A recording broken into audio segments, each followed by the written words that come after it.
Welcome to Weekly Lift with me, Latoya Logan. I am so excited to begin the month of May with you. May is Mental Health Awareness Month. And so what that means is all around the nation, in your city, in your community, you probably will begin to see billboards and posters and flyers about the importance of understanding your mental health and pursuing support systems should you experience any level of distress.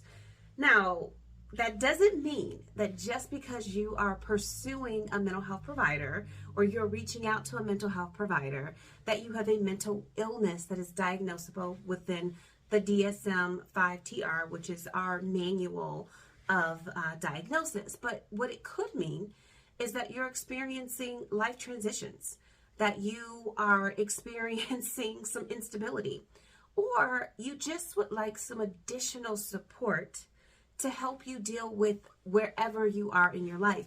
I tell my clients all the time that therapy, yes, works for individuals who are dealing with a mental health diagnosis. But therapy is really great for all human beings because it helps us to have a confidential conversation and interaction about our feelings, about our experiences, about our past, things that we just may not feel comfortable sharing with someone who knows us. So speaking to a mental health practitioner is a great way of helping you to process things that you're not yet ready to bring out into the public or share with your family. For the month of May, we're going to focus on understanding trauma. And I know there's so much information out there about trauma. In fact, the month of April, I have been training all month on the effects of incarceration, on acute and chronic trauma. And so I get it. It seems like everything is trauma. It seems like nothing is trauma. It seems like it's the new thing that we want to highlight. But what is so important about understanding trauma is that it is a normal human experience.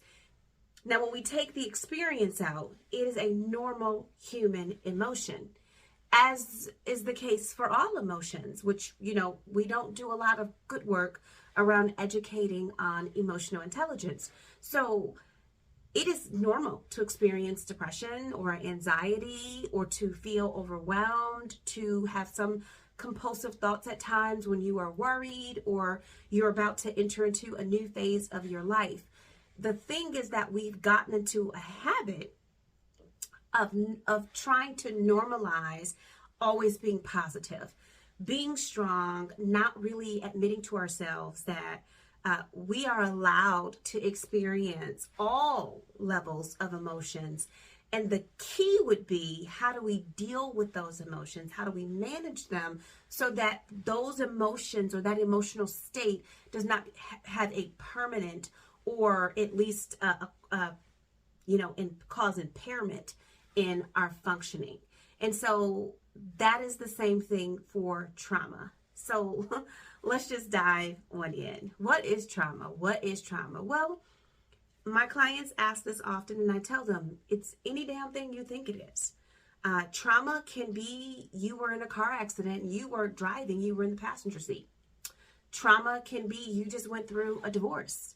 Trauma can be you experienced a miscarriage, or your partner chose for themselves that they wanted to have an abortion, but you, even though you agreed with it, you feel like, wow, that was a lot for me to experience and to go through.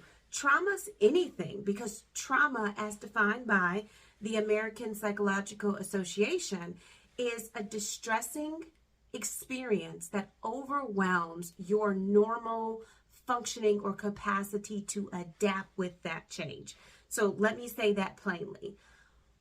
All that means is that you experienced something, you did not know maybe what to call it, you did not know how to navigate it, you did not truly understand what it was, and it shocked you so that you almost were stunted in being able to understand what it is and why it is.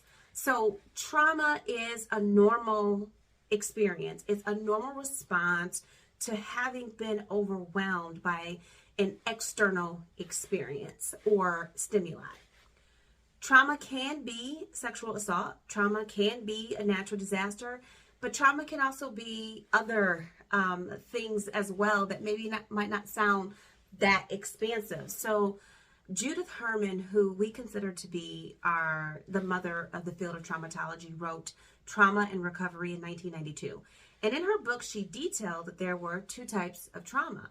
There are type 1 traumas, which would be those, you were in an accident, natural disaster, you experienced war. So it's like that boom of a trauma. It happened and there was no preparation you could have made for that. You didn't even see that coming. And type 2 traumas are microaggressions. So these are things that you're experiencing them. You know that they don't feel right to you, but you don't know where to put them. And so these can be experiences such as being put down on a day-to-day basis as a child growing up, moving consistently or repeatedly as a child, maybe experiencing some form of emotional or physical neglect.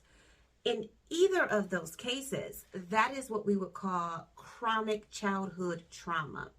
So chronic childhood trauma is when something has repeatedly occurred in your childhood that impacted the way you saw the world, the way you chose to engage with people, and most importantly, what you believed was possible for yourself. An acute trauma would be that car accident, it would be maybe the loss of someone that you loved. So that's the psychological definition of what trauma is. But there's also a sociological perspective of what trauma is as well. And things that fall under that would be racism, poverty, and any form of oppression or injustice. We absorb so much information on a day-to-day basis, whether it's through social media, it's from news outlets, printed ads, the music we listen to, the conversations that happen with us being involved or just happening around us. And so we're constantly absorbing information that can result in trauma. Whether you identify within the LGBTQ plus community and you feel attacked on a day-to-day basis because of your gender or your choice of expression, all of that can be trauma. So if all of that is trauma, then what isn't trauma? Again, trauma is subjective. We do not assign trauma and we don't unassign trauma. So if someone says, this was traumatic to me and I don't know what to do with it, then we would be focusing on trauma as the root cause and helping that person to heal from that. Trauma it's such an important mental health issue to understand because it affects everything. Trauma changes the way your brain functions. It changes the way that you feel safety internally and externally. It changes the hope that you have for yourself.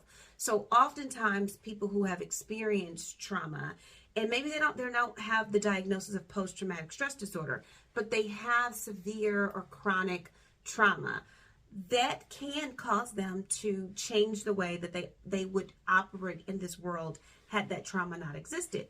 So they may put themselves in high risk or dangerous situations because they don't feel safe anyway.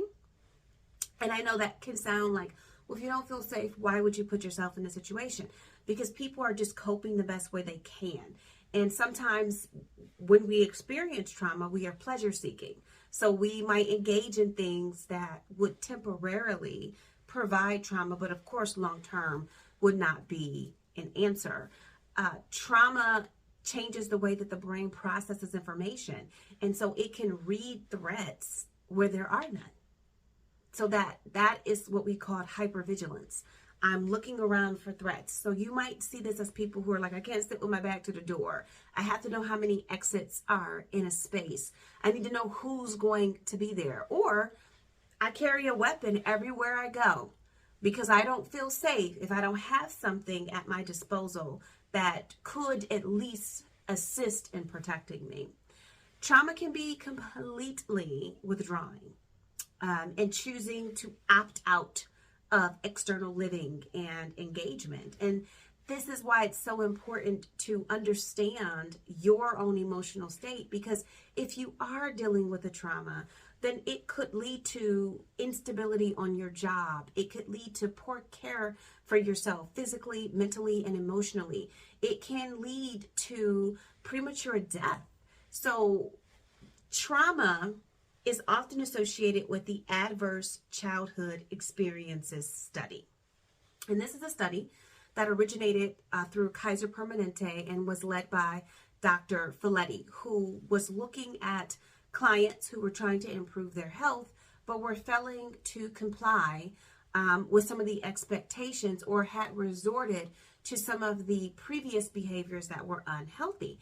And Dr. Folletti just asked one client, hey, have you ever experienced abuse? And this person said, yes. And from that person, he asked and he asked and he asked more people, and he saw a pattern where, yeah, people who have experienced adverse have had adverse experiences often experience premature death, because there's this happened and then a whole bunch of things happened in the middle as a result of that trauma that then can result in premature death. Now, we're not going to be able to jump into that today because that's a fuller conversation. And in the next episode, we definitely will cover the adverse childhood experiences, really understanding what that pyramid is all about. We'll look at some common responses to trauma and how it might actually play out. And then we're going to set ourselves up to really understand how to engage in services that are trauma focused, that would help you to restore a sense of safety so that you can fully heal and reconnect with others. Please, please, please, as I say, take care of yourself. If this is triggering in any way, please know that you can always dial 988, which is the National Suicide and Crisis Lifeline. Understand that that line is not because you are suicidal or because you have a mental illness. It is a line to help anyone who might be experiencing emotional distress and feel as though they could use some additional support from a professional. So you can call that number, again, 988. If you're not comfortable calling a number, you can always text for HOPE to 741-741. Both of these numbers are 24 hours a day, 365 days of the year, and they will most definitely connect you to the appropriate resource within your location so that you can be supported in the best way possible. Thank you for tuning in today. I hope this little snippet has been helpful to you. If you like this video, click like. Please comment if you have questions. I will definitely review each comment and provide responses back. Of course, there's no way for me to offer a diagnosis or to really give you specific information, but I would be happy to point you in the right direction to obtain that. Make sure you share and always hit the subscribe button.